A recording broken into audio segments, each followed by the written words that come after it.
పుట్టినందుకే గర్వించు. ఏమి ఏ దేశాలలో ఇంత బలం లేదు. ఏమి మహోన్నతులైనటువంటి త్యాగులు, యోగులు, పరమ గురువులు వాళ్ళ తపో బలమే ఈ భారతదేశాన్ని కాపాడేది. కనుక ఈ భారతదేశాన్ని కాపాడేది సీఎంలు, పిఎంలు కాదు. ఈ భారతదేశాన్ని కాపాడేది, విశ్వ ప్రపంచాన్ని కాపాడేది ఎవరు?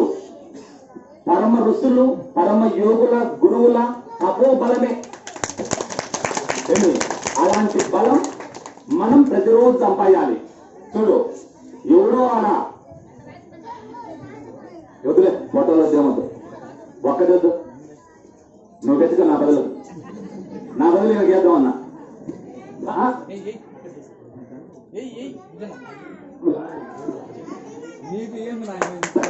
జై శ్రీరామ్. అన్న నన్ను తిగమ బొమ్మని బొమ్మ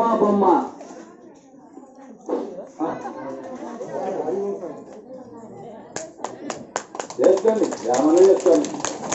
ఈ మట్టి బొమ్మ మీది, మీరు పెట్టి సాగిన బొమ్మను ఏమన్నా చేస్తాను.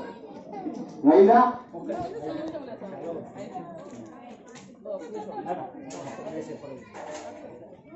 జై శ్రీరామ్, జై శ్రీరామ్, గర్జించాలి. జై శ్రీరామ్, బోలో భారత్ మాతాకి. అది తీసేది.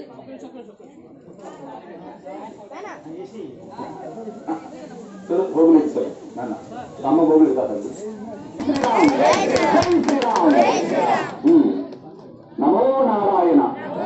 ఓం నమ శివాయ, ఓం నమ శివాయ, ఓం నమ శివాయ. జై శ్రీరామ్, జై శ్రీరామ్, జై బోలో భారత మాతాకి.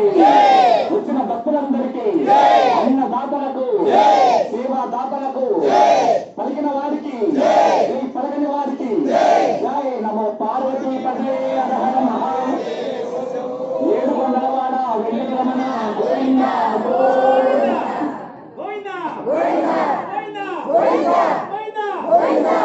జై శ్రీరామ్,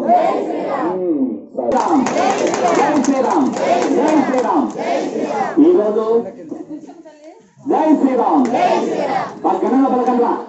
అదే మీరు సన్మానం చేయాలి, మేము పలకాలంటున్నా.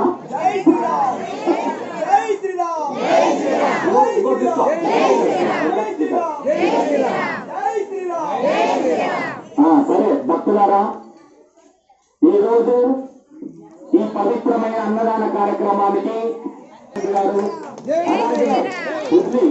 అలాగే ఎందరో మహానుభావులు సేవ చేసినటువంటి పుణ్యఫలం, పూజా ఫలం ఈ ఏకాదశి యజ్ఞ కార్యక్రమం వైభవంగా జరుగుతుంది.